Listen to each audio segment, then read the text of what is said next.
Tony. Yet again, I'm making this video on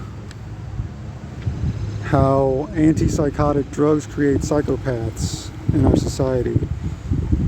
Antipsychotic drugs are basically psychopathogenic drugs. And to start off explaining how this occurs, I will first tackle the neurotic sexual side effects of, or rather even empathy, the common function of empathy is first attacked by these drugs. We'll start off there. As you can see here on the first slide, it talks about dopamine, the effects of dopamine on sexual function.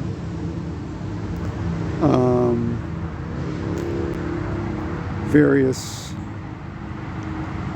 facts and factors affecting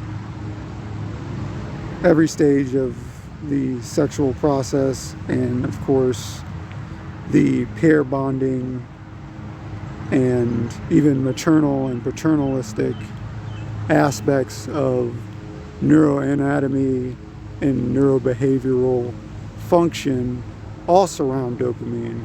They're all intrinsically relying on dopamine.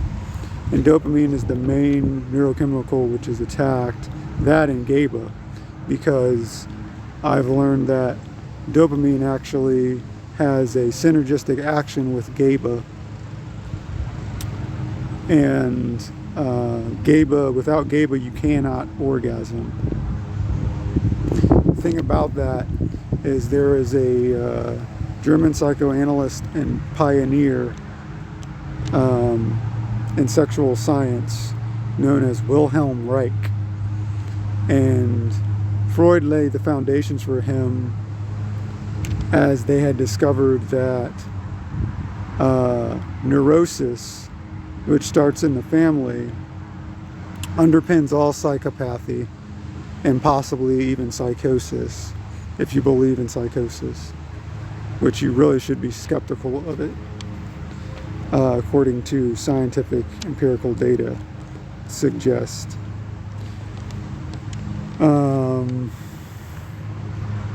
Here's the thing.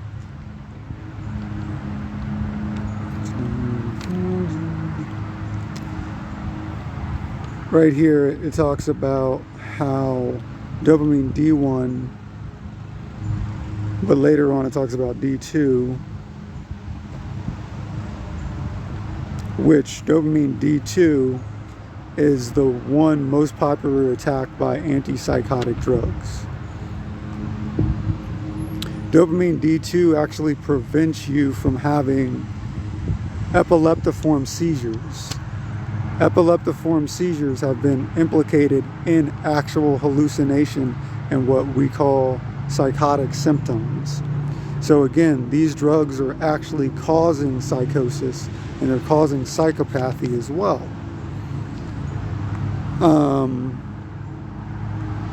They're shutting off natural brain function, which leads to natural empathy and natural pair bonding and natural grasp of reality. And it also leads to higher functioning in the sense of you being or becoming psychic. Okay? Now, me on these drugs, I've already had low dopamine, which I've learned from my genetic profile personally.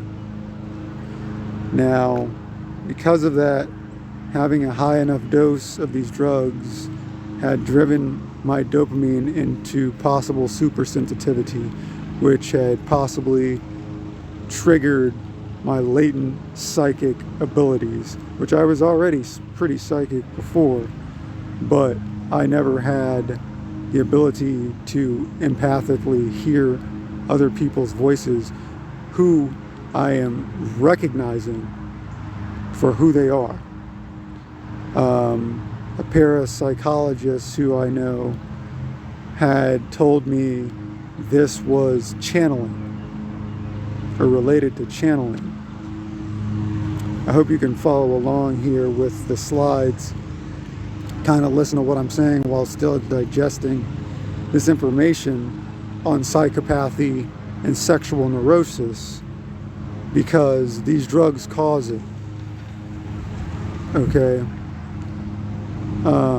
Cause psychopathy, and they cause you to become suicidal and homicidal because they neurobehaviorally attack the natural mechanisms that cause you to be non-psychopathic and empathetic and have the motivation to pair bond, which I'll get into a second video on that, where I'll show you slides where I show you how sexual motivation works.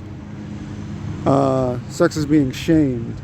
The concept of platonic relationships and platonic empathy is also being shamed here because it's directly related to sex, and mainstream society and science teaches you to dissociate the direct link and correlation between sex and normal social interactions.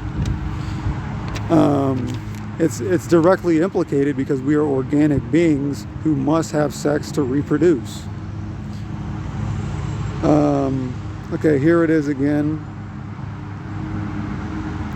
showing that systemic treatment with naloxone, but not the general D1, D2 antagonist flupentixol, disrupted the development of conditioned ejaculatory preference. That is, they were no longer motivated to orgasm. Okay.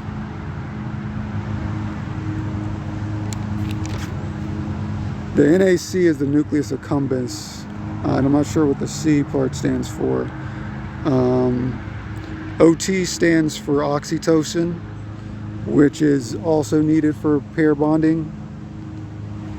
As you can clearly see, if you can understand this scientific research by reading it, this is telling you in so many words what antipsychotics are actually doing to your body and your brain and to your soul, literally. Antipsychotics are soul destroyers. Okay.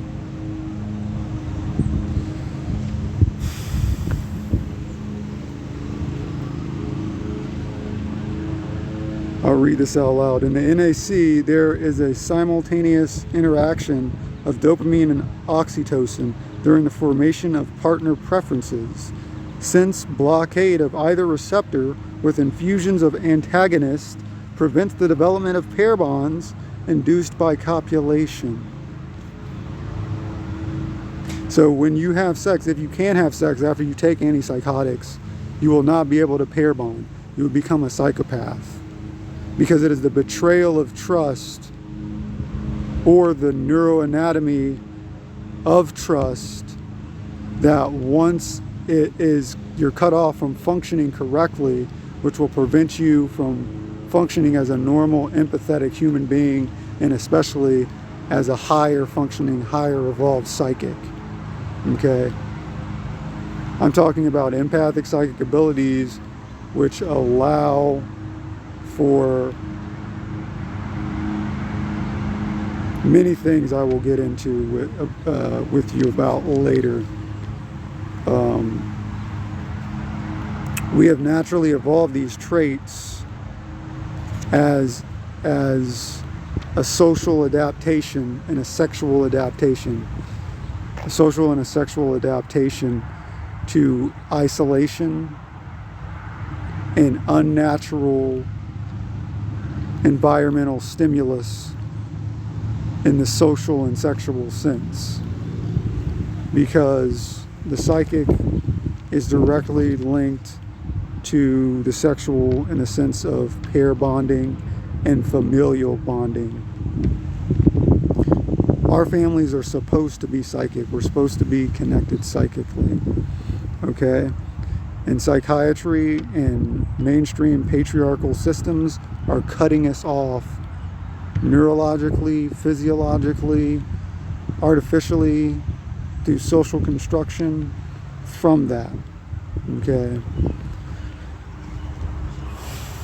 Our warlike, psychopathic societies and governments. Wilhelm Reich talked a lot about fascism. He wrote a lot about fascism and how it was creating a mass neuroses, okay, and an inability to function both sexually and socially.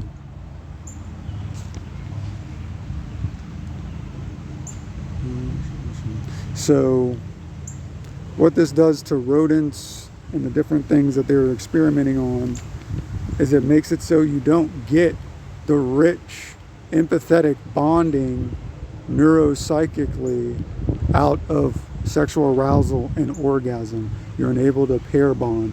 You're unable to care for another sentient being like yourself, like a human, or if you're happen to be a rodent, okay?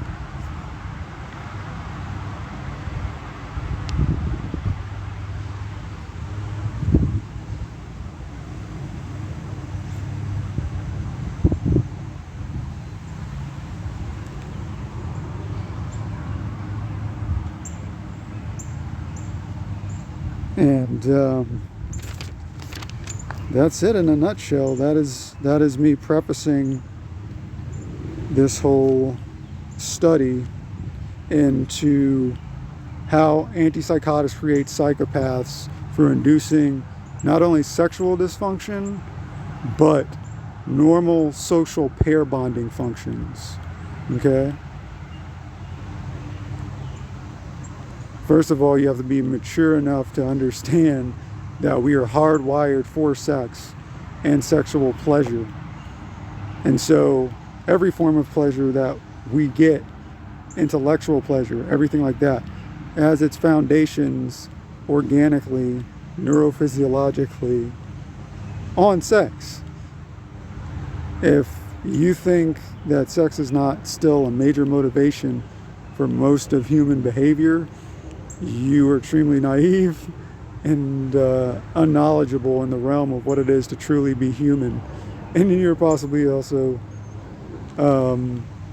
someone who unfortunately has obstacles in their path to normal social assimilation. And see, it is unnatural for psychiatry to target psychics as abnormal, to target empathy or hyper empathy that we see in psychics as abnormal, because it is an evolved natural trait. Humans evolved to be psychic. Okay.